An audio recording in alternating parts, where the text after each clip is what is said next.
Hello and welcome back to Adswood. Today I'm doing the second of the videos on Clematis for year-round colour in your garden.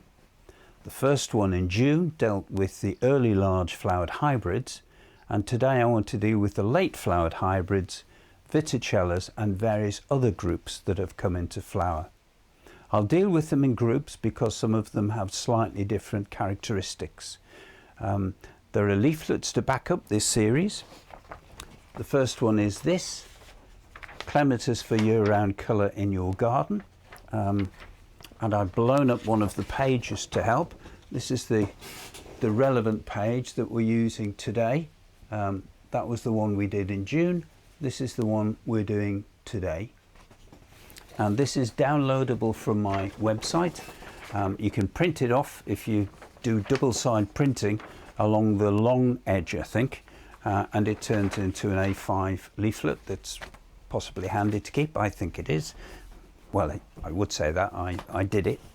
And also there is the chart that I did on caring for clematis, planting depths, pruning, and differentiating between the various groups of clematis that have slightly different requirements. If you've been brought up to believe that all clematis have the same requirements, that's incorrect. So a chart like this might be useful to you. Again, you can download it, print it off, fold it over and carry it with you when you go and buy a clematis if you want. The first video today, well, I've split the videos into two because of the length of them, and I want to show you them in flower in the garden. So the first video, I'll deal with the late large flowered hybrids and the Viticellas. In the second part, the second video, I would deal with Texensis, Viornas, and the Integrifolias and Diversifolias that are normally just referred to as herbaceous clematis. These are clematis that don't climb, but they can push their way up through shrubs or climb along the ground. And they're very useful for midsummer in the garden. So let's go and have a look in the garden. Hybrids are crosses between more than one plant. Sometimes there are genes of many different plants in them. Viticellas, they come from Europe, southern Europe mainly, Italy, Greece, Bulgaria, the Caucasus and Iran. They've been around for a long time, and we know they've been in the UK since Elizabethan times. This is Star of India, planted here earlier in the year in a bottomless pot to cover this new piece of fencing. I need to put some more supports up for it for next year, but as you can see, it's still flowering really well. Here we have Vanossa Violacio. I'll try and pull one of these flowers down so you can see it more carefully. It's nice two-tone. It's growing up a small obelisk, which is also supporting a rose. So this takes over after the rose. It's not a dominant colour, but fits in with the garden here very well, I think. This is Clematis rubra, or it might be Kermesina. There is some debate as to whether they are two separate Viticellas or whether it's the same one produced in different countries with two different names. But it's a very beautiful clematis. At this time of year, red. At this height, I think looks particularly good. Those of you that have seen videos of the garden in the past will know that this is my attempt at a wall of colour or fence of colour with early spring flowering clematis at this end and later ones at that end. The early ones have been a great success, but not so much the later flowering ones. However, at this end we have a very lovely Jackmanii superba. Such velvet flowers.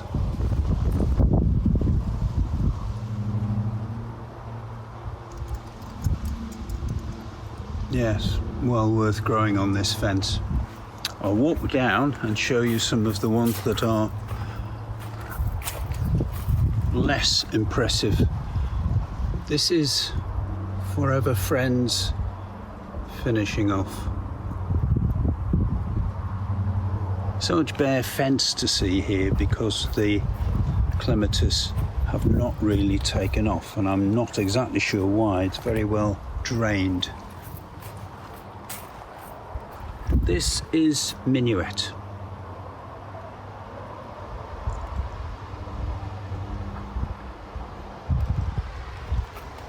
It has been here for quite a while now, and I had hoped that by now it would be well established and putting on a lot more growth and producing more flower. It's very pretty though, isn't it? And right up at the top we have Bluebell, which is flowering far too high, but that's a pruning issue. I should have pruned it harder and tied it along some of the supports rather than let it climb up. We would have seen it better then. This is Viticella Sunnyside. It's a recent purchase. I was just enthralled by the combination of the white and the very dark centre. It's small, it's in a pot. It's got lots more flower to come, and I'll probably keep it in a pot for a couple of years, but then find a permanent position in the garden. But I think that's a nice addition to my collection. It's not a new one, it's been around for a while, it's just new to me. And next to it is a Viticella. I'm saying a Viticella because this is a species Viticella. It's not been crossed with anything. It's a Viticella that came from Estonia, and it has the sepals hanging down, which is the basis of all Viticellas. If they're being crossed with another Viticella, they might retain that. If they're being crossed by a late large hybrid or one of the other groups, the flower shape may change. Obviously, if it's also bred with another Viticella that is not a pure Viticella, you may also get a different flower shape. But that's a really nice plant. It's in a pot. It's been in pot now. This is its third year, so probably by next year needs putting in the ground.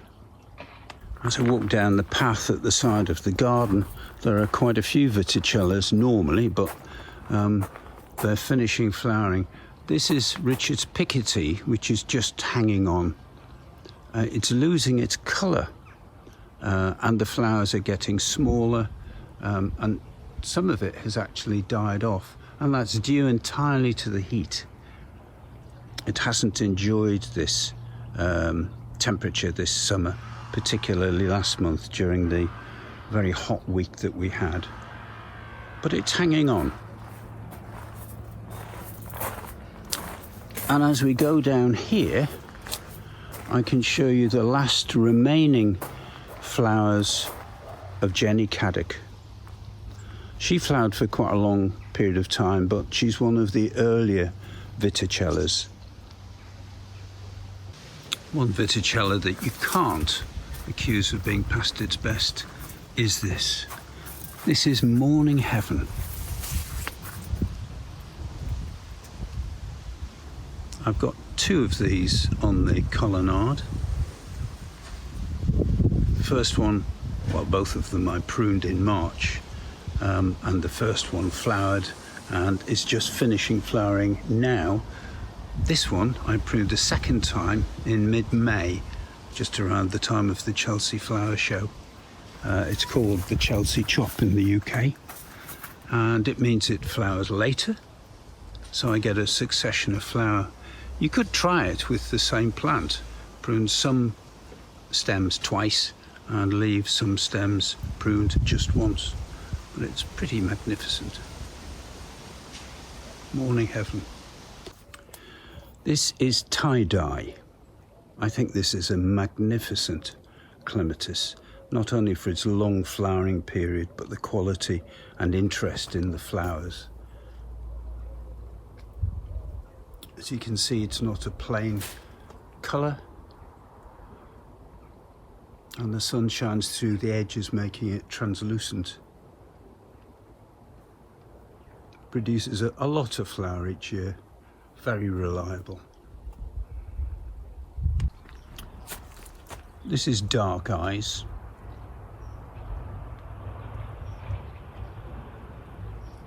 And like many of the Viticellas in the garden, it's sharing an obelisk with a rose, which has now finished flowering.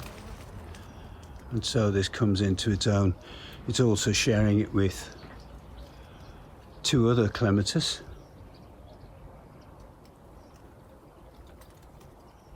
How dark that is, isn't it?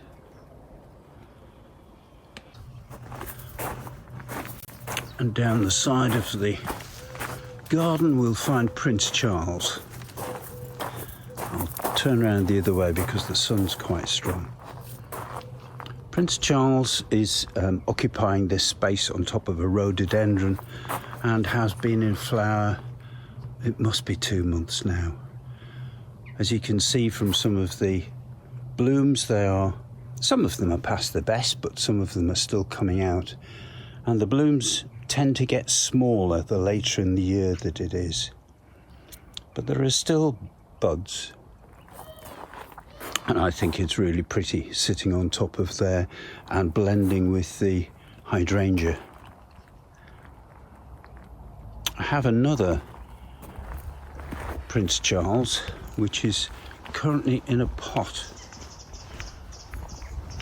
And these flowers are smaller, but this will be planted over the winter, and it's growing up one side of an archway, taking over from the roses. And I'll walk back so that you can see the total archway. On the other side we've got Lavender Twirl, which is a Viticella, and that's growing right up into the canopy now. This is planted in the ground, and perhaps I'll put Prince Charles in the ground there to complement it, because I think it goes very well with the green. It's quite shady here and very dry at the base, so I may have to be inventive about the way I plant it just to make sure that it gets enough moisture. I mentioned Lavender Twirl before, but let's have a closer look at the flowers. Aren't they pretty?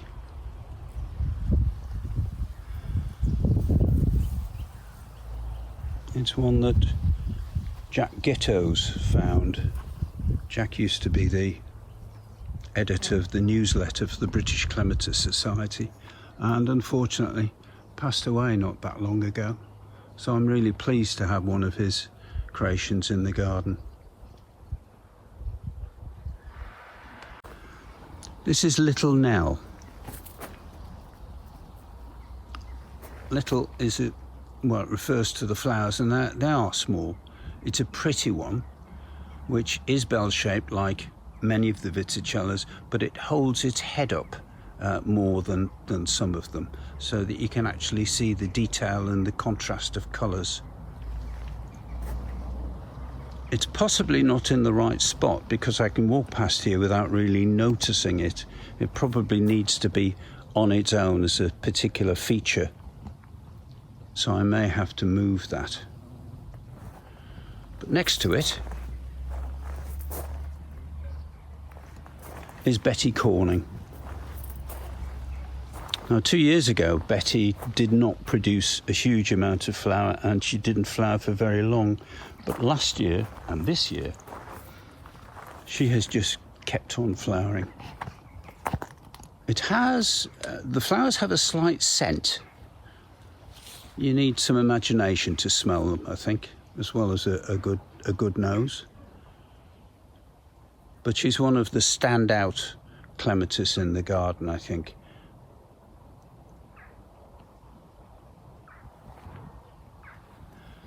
Moving up the rose and clematis border, we've got a very dominant clematis coming up. This is Little Bass, and although the flowers are not large, and I'll turn that one round so you can see the detail, it's quite similar to many Viticellas, but this loves to scramble over the roses that have finished flowering. And if I come round the other side, you can probably see just how extensive it has become. So it doesn't, I've not given it a structure to climb up, but I've given it some structure to climb along, and that fills in colour where there otherwise wouldn't be any colour as the roses have finished flowering.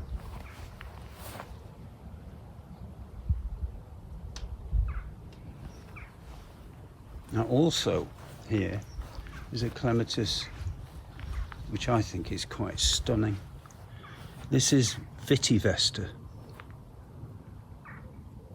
It's one of Ton Hannock's creations, and I have quite a few of these. I managed to buy them when B&Q were selling them off in the autumn last year, because they looked dead, and they were, I think, £3 each. So I bought quite a few of them, and I've given some away, but I've retained some. I wasn't quite sure what I was going to get because I'd not grown it before, but this was certainly worth £3 and a lot more. Fitty Vesta means burning love. How appropriate. Just coming to the end of its flowering period is this small Viticella, which is in a pot. It's called Killyfreth, and it's named after a Cornish tin mine, apparently. And I bought this from Charlie Pridham, who has one of the national collections of Viticellas and knows a thing or two about them. It's one of his introductions. That's nice, isn't it? Now I'll show you these as well. This again is another Fitty Vesta, planted in a pot. It's in a shadier location than the other one, and I've put the pot here next to a fading Charlie Brown, which has been very good this year but is finishing off. And there's the odd Étoile Violette here as well. More Étoile Violette on the fence over here. I used to think this was Polish Spirit, and I'm still not sure. They look so similar to me, I really can't tell them apart. So instead of having a couple of Polish Spirits and a couple of Étoile Violettes in the garden, I probably think I've got 4 Étoile Violettes. But who cares? Probably one of the shortest periods of flower from a Viticella this year has come from Alba luxurians. The flowers are getting smaller and smaller. It's losing its green tinge, which is the hallmark of Alba luxurians. And I think in another week or so we'll probably have finished flowering. Whether it's not happy here or whether it's the weather we've had, I don't know, but that's a bit disappointing. A plant which is not disappointing this year, however, is this Purpurea plena elegans. It has always put on a good show, but it has been exceptional this year. It took it probably 3 years to become established in the ground. And it succeeds here after Willie, and then a couple of the early large flower Clematis, and it uses the same structure to give a continuity flower. There aren't many Viticellas that are doubles, but this is one of the nice ones. I'm not normally a lover of doubles because I'm not sure how attractive they are, and they're not very bee friendly either. But I make this an exception because it's the amount of flower just provides a pillar of purple, which is wonderful. And last, but by no means least, Prince George.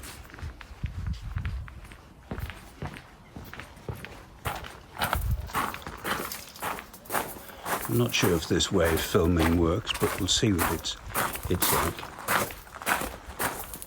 Here we are.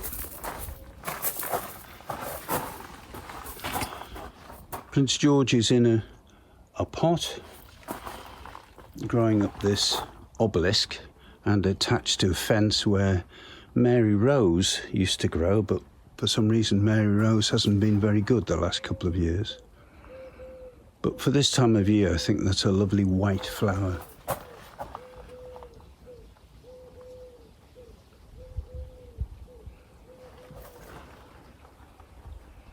Lots more buds. Many of the flowers have gone and I've deadheaded. I'm not sure if it prolongs the life of the plant in terms of flowering, but there are lots of buds still to come. So I'll continue to deadhead just to continue with the, well, to try and get the plant looking as good as it can be for as long as it can be. Prince George. Integrifolias and Diversifolias are from Czechoslovakia, the Balkans, Turkey, Russia and Ukraine. They grow in meadows and around rivers and streams. Texensis, as the name suggests, come from Texas. That gives the impression that they prefer dry conditions, but they don't. They grow along streams and therefore like a lot of water. The same as Viornas. Viornas come from Indiana and the Ohio region down to the Mississippi, and they too like water. This is Carol Klein, bred by Richard Hodgson. When Gardener's World visited his garden some years ago, it was agreed that this then non-named Clematis would be given Carol's name.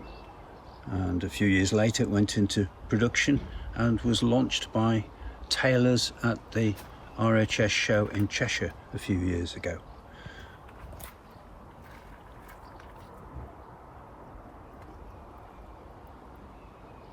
Nice flower and very reliable.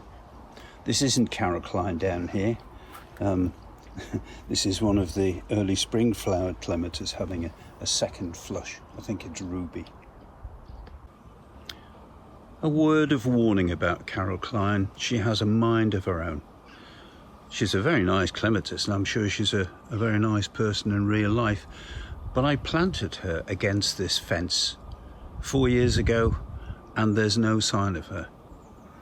However, if I walk round behind here to the business end of the garden, and there she is. She's decided she doesn't like west facing, but prefers an east facing aspect. So if you want to grow Carol Klein, that's something to bear in mind. This is the preferred aspect. It's a fabulous flower. Now I'm going to show you some Clematis that are well past their best and finishing off flowering. I'm doing this because I can tell you that they have been in flower since the beginning of June. This is Permeat Surdsa. I think that's the pronunciation, but I'm not entirely sure. just one or two flowers left and seed beginning to form. There's the label, in case I'm not pronouncing it correctly.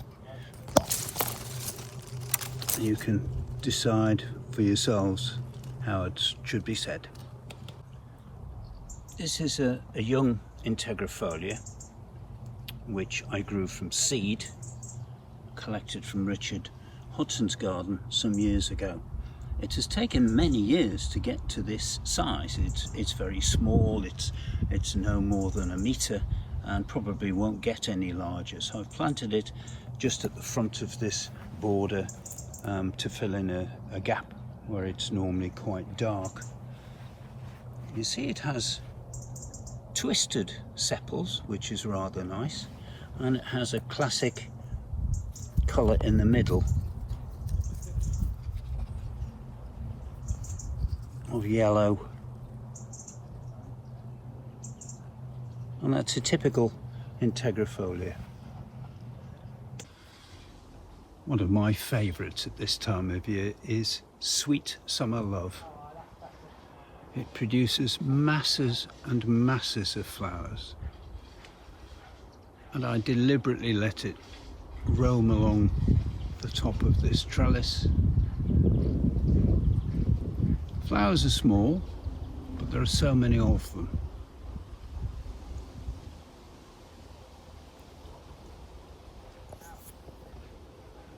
Lots and lots of buds still to come out.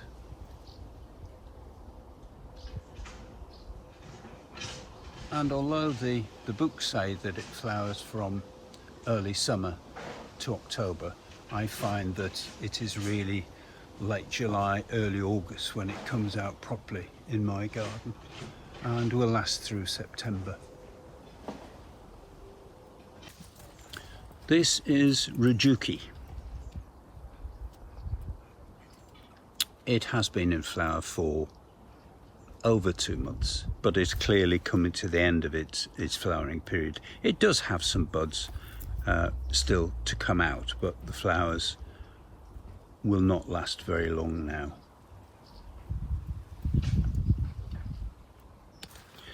And a similar looking flower is Diversifolia Eryosamine. Now this is much taller than Rajuki, and I've grown it up an obelisk and along a cane. Most of it has flopped down. I'm going to get a better structure for it next year. Again, coming to the end of its flowering period, but it has been a real treat this year. This is Alenushka. It's quite a young plant, so I've still got it in a pot, but I'm going to plant it in the garden next year. Like all the Integrifolias, well, this is actually Diversifolia, which just means it grows slightly larger than the Integrifolias, but it needs tying in, it needs some support. It will push its way up through shrubs or other bushy plants that it is near, but here, because it's in a pot, I'm using some canes and tying it in. Beautiful flower.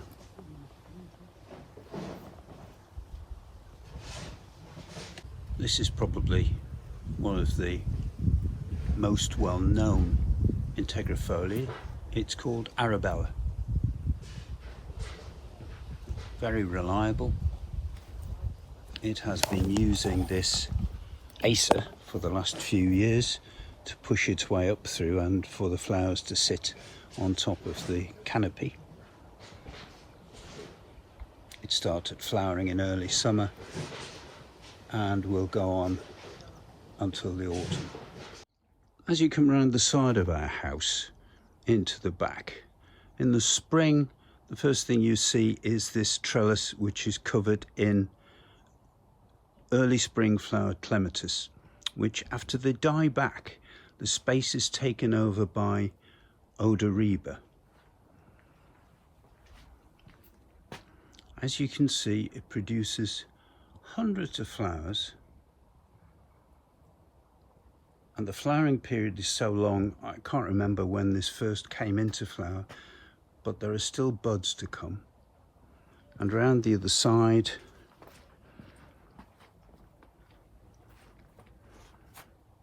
I mean, that's quite a display of clematis at any time of year.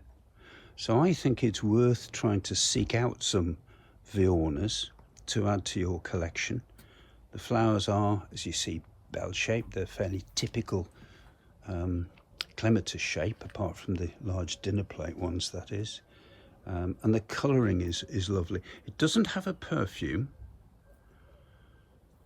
but if you want some interest in the garden over a long period of time, you could do a lot worse than plant Odoriba.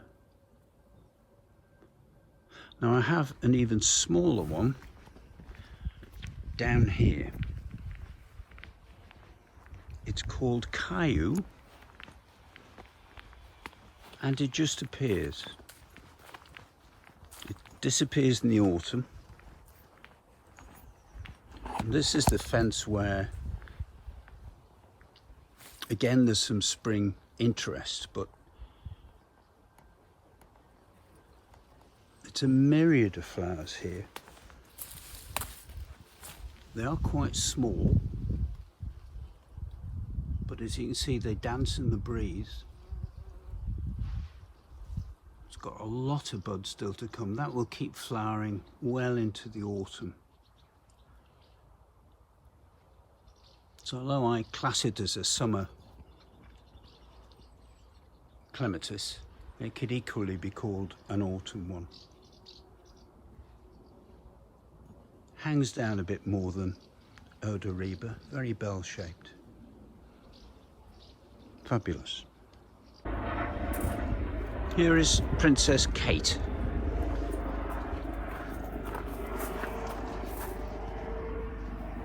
Very long flowering period, and I think the flowers are really attractive. If you look at that one that's just coming out compared to when it is out, it's almost like two different plants.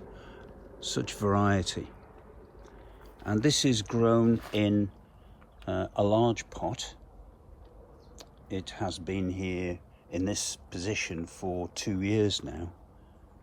The pot gets well fed at the beginning of the year, but not during the flowering period, and it gets enough shade from this tree to make it happy. And I just tie it in with some string up the trunk and over the other side. And growing with it, but only recently planted,